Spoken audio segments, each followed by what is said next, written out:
नमस्कार विद्यार्थी मित्रांनो, आजच्या आपल्या तासिकेमध्ये सुरुवातीला आपण अभ्यासूया मानवातील युग्मक निर्मिती, gamete formation in humans.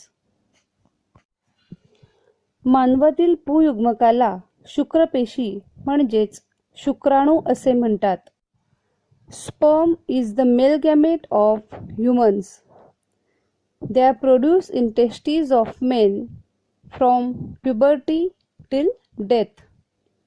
Puberty म्हणजेच यौवनावस्थेपासून ते मरेपर्यंत पुरुषांच्या वृषणामध्ये शुक्रपेशींची निर्मिती होत असते.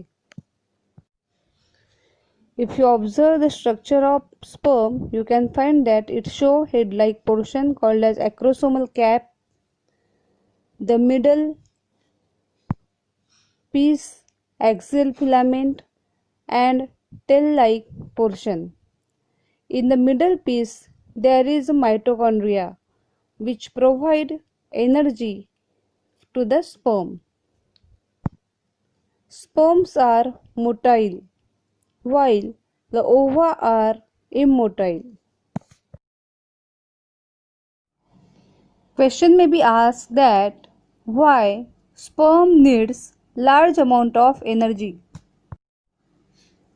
Or this question may be asked like this: give reason. Fructose is present in the semen because length of each epididymis is about 6 meters. Length of a sperm is about 60 micrometers.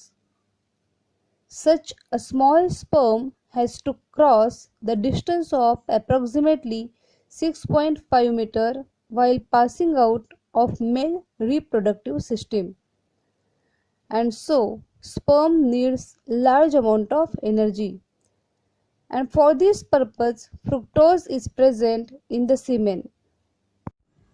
प्रश्न विचारला जाऊ शकतो, शुक्राणूला खूप मोठ्या प्रमाणावर ऊर्जेची आवश्यकता असते.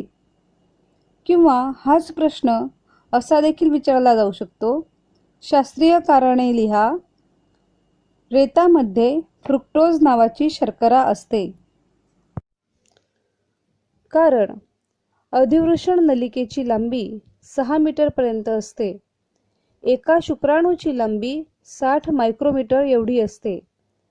इतक्या लहान आकाराच्या शुक्राणूला पुरुष प्रजनन संस्थेतून बाहेर पडताना अंदाजे 6.5 मीटर लांबीचं अंतर कापावं लागतं, आणि म्हणूनच शुक्राणूला खूप मोठ्या प्रमाणावर ऊर्जेची आवश्यकता असते.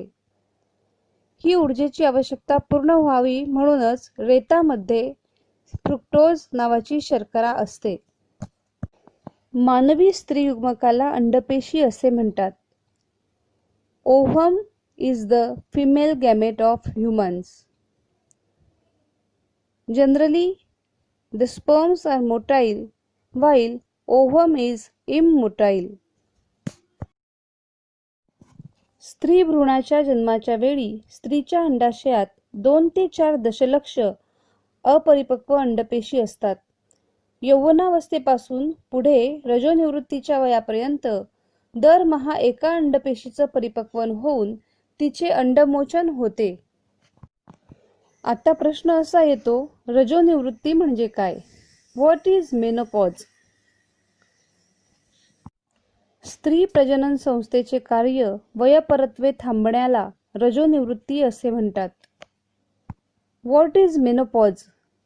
Menopause is the stoppage of functioning of female reproductive system. What is the reason for menopause? At the age of about 45 to 50 years, secretion of hormones controlling the functions of female reproductive system either stops or becomes irregular. This causes the menopause.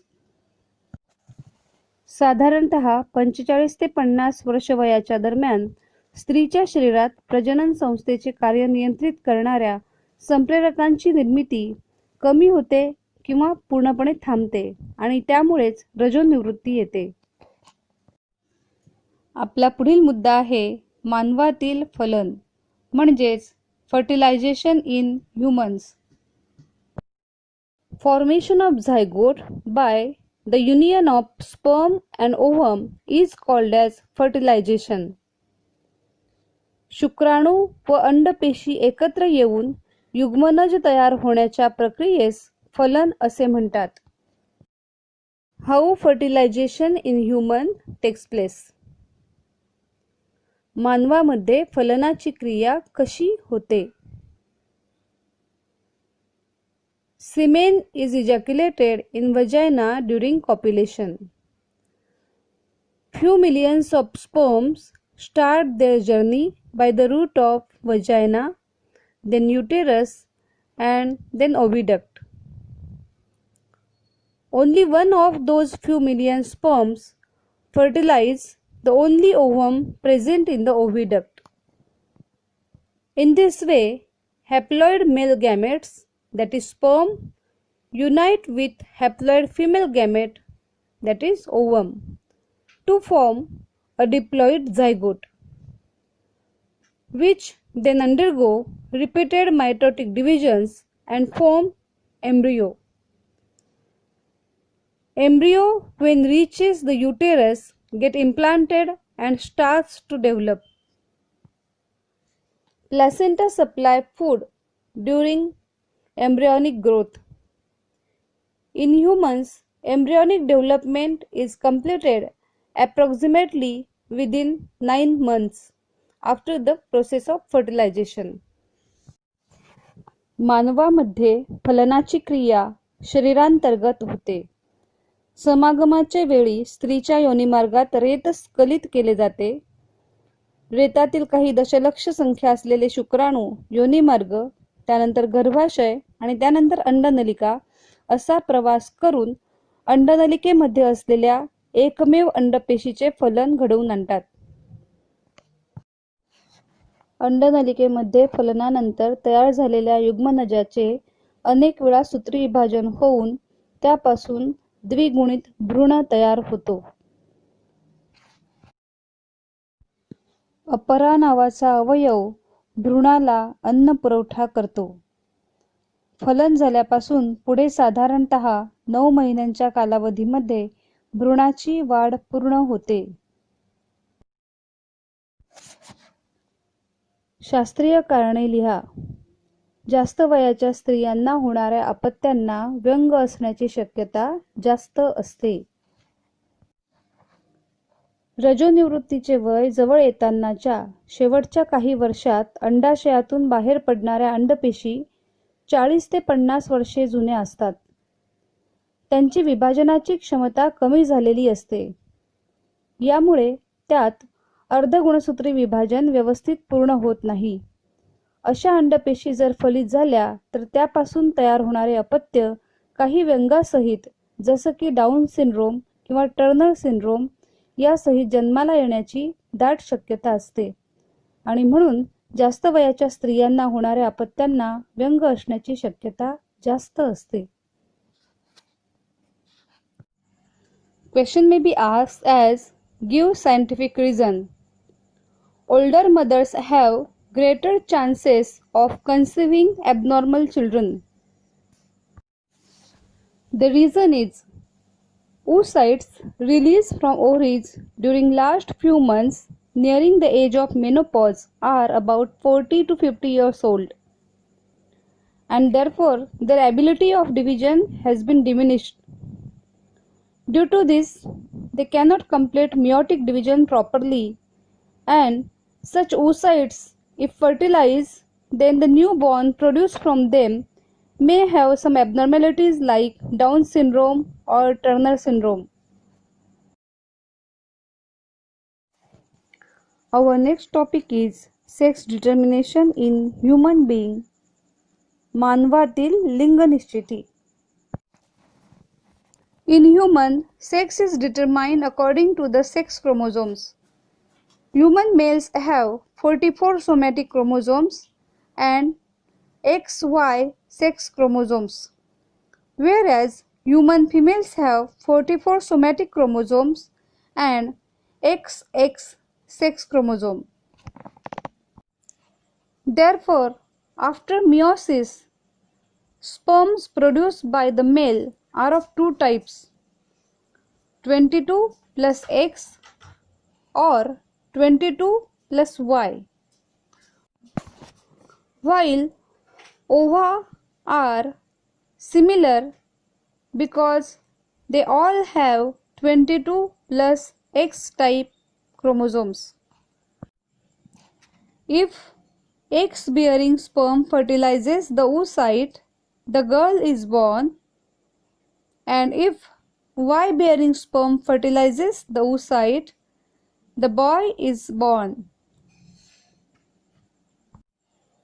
Mother has all X bearing oocytes, hence she is neutral in sex determination of the child. Thus, mother is not responsible for the sex of child. It is determined by the father.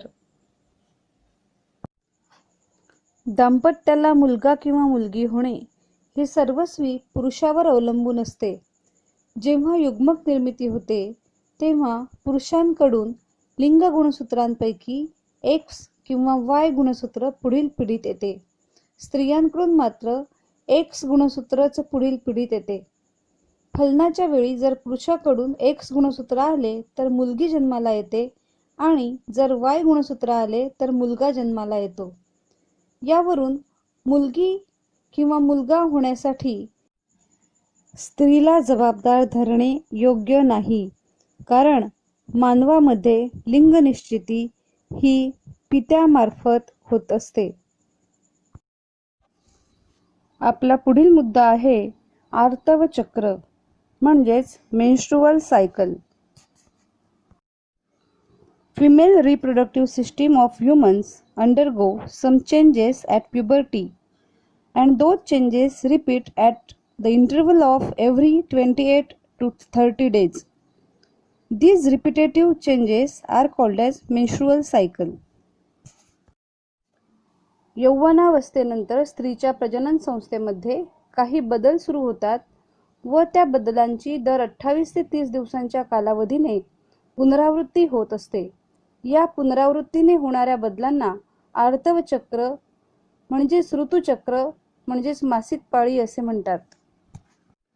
Menstrual cycle is a natural process and it is controlled by 4 hormones named as follicle stimulating hormone, that is FSH, luteinizing hormone LH, estrogen and progesterone. ऋतुचक्र ही नैसर्गिक प्रक्रिया असून 4 संप्रेरकांद्वारे तिचं नियंत्रण केलं जातं. पुटिका ग्रंथी संप्रेरक म्हणजेच follicle stimulating hormone, luteinising संप्रेरक म्हणजेच पीतपिंडकारी संप्रेरक, इस्ट्रोजन व progesterone. Because of follicle stimulating hormone, one of the follicles from the ovary starts to develop along with oocyte present in it. This developing follicle secretes estrogen. Because of the effect of estrogen, endometrium of the uterus starts to develop or regenerate.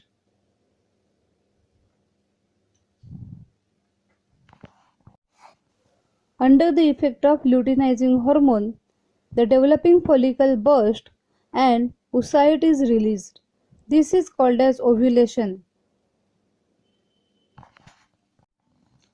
Remaining tissue of the burst follicle form the corpus luteum, which starts to secrete progesterone. Endometrial glands secrete their secretion under the effect of progesterone. Such endometrium is ready for implantation of embryo. If oocyte is not fertilized within 24 hours, corpus luteum becomes inactive and transforms into corpus albicans. Due to this, secretion of estrogen and progesterone stop completely, and because of absence of estrogen and progesterone, endometrium starts to degenerate. Tissue of degenerating endometrium and unfertilized ovum are discarded out through vagina. This causes continuous bleeding, which continue approximately for 5 days, and this is called as menstruation. If the embryo is implanted, repetition of menstrual cycle is temporarily stopped till the parturition and thereafter period of breastfeeding.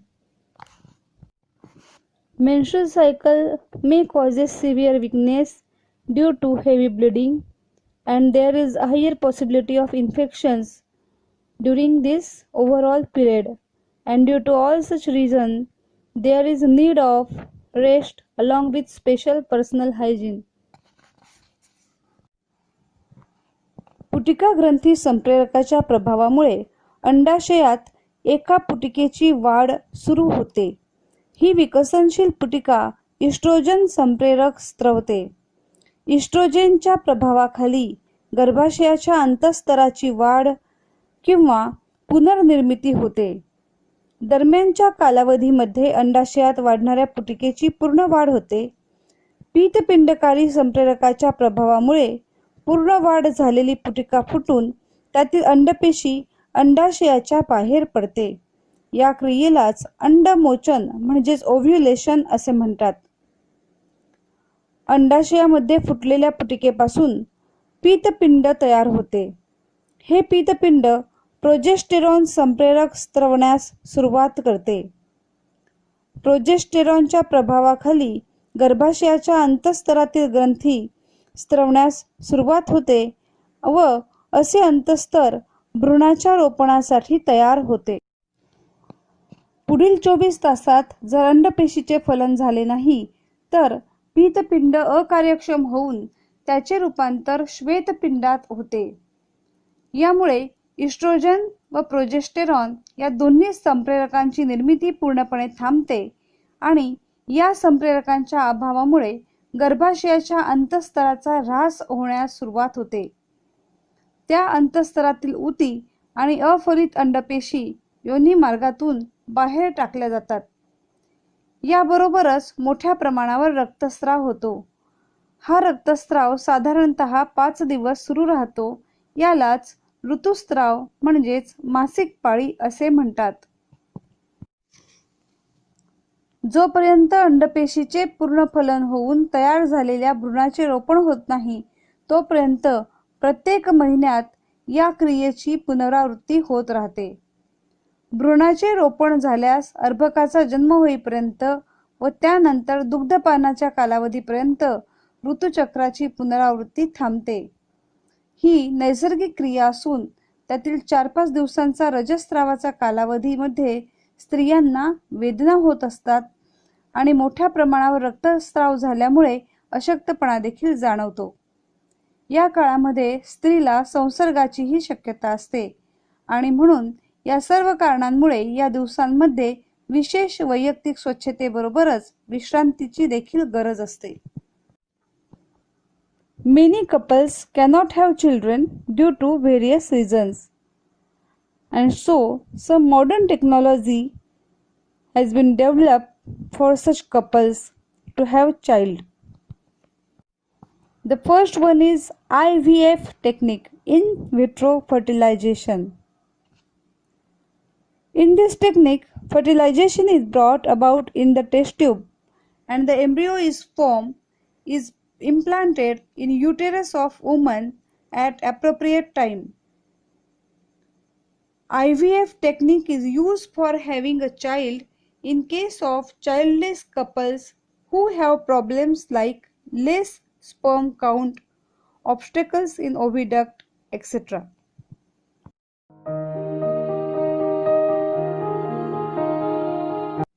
The next one is surrogacy, भाडोत्री मातृत्व.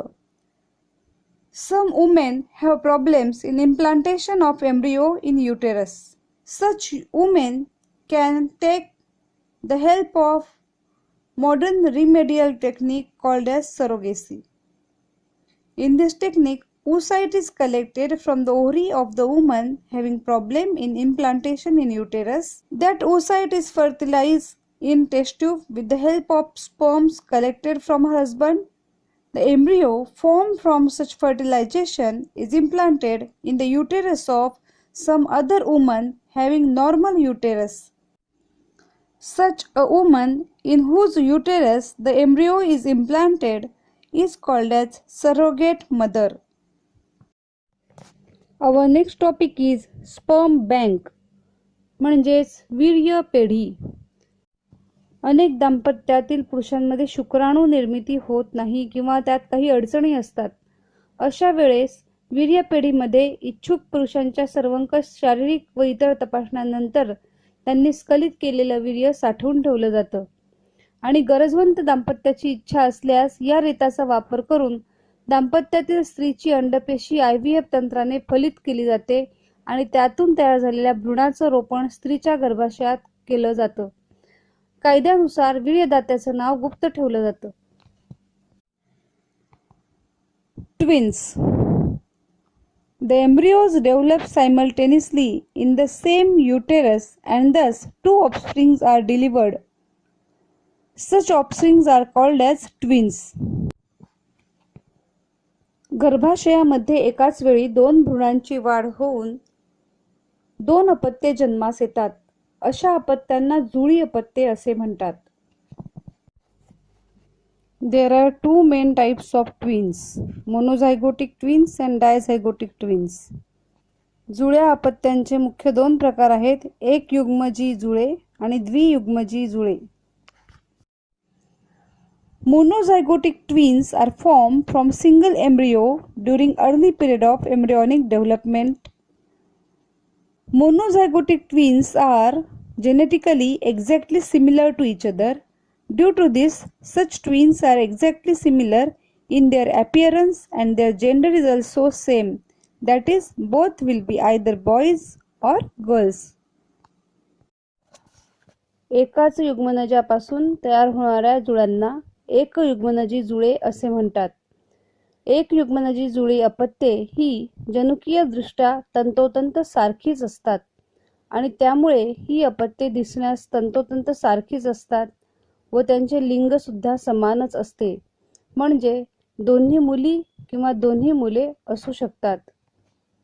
In case of monozygotic twins, if the embryonic cells are divided into two groups 8 days after the zygote formation, there is a high possibility of formation of conjoined twins which are called as Siamese twins. Such twins are born with some part of body joined with each other. Some organs are common in such twins. Please observe the photos. एक युग्मनजी जुळ्यांबाबत भ्रूणपेशींची विभागणी जर युग्मनज तयार झाल्यापासून 8 दिवसानंतर झाली तर सायमीज जुळे जन्माला येण्याची शक्यता जास्त असते. अशी जुळी अपत्ये शरीराच्या काही भागात एकमेकांना जोडलेल्या अवस्थेत जन्माला येतात. अशा जुळ्यांमध्ये काही अवयव सामायिक असतात. डायझायगोटिक ट्विन्स, द्वियुग्मजी जुळे. Occasionally, two oocytes are released from the ovary of woman and both oocytes are fertilized by two separate sperms and thus two zygotes are formed. Twins born from these two zygotes are called as dizygotic twins. Such twins are genetically different. अपवादात्मकरित्या स्त्रीच्या अंडाशयातून एकाच वेळी दोन अंडपेशी बाहेर पडतात आणि दोन वेगवेगळ्या शुक्राणूंद्वारे फलित होऊन त्यापासून दोन युग्मनज तयार होतात. या दोन्ही युग्मनजांची पूर्ण वाढ झाल्यानंतर त्यापासून द्वियुग्मजी जुळी अपत्ये जन्माला येतात. ही जुळी अपत्ये जनुकीयदृष्ट्या वेगळी असतात आणि लैंगिकदृष्ट्या समान किंवा वेगवेगळी असू शकतात. विद्यार्थी मित्रांनो, आता वेळ आहे स्वाध्यायाची.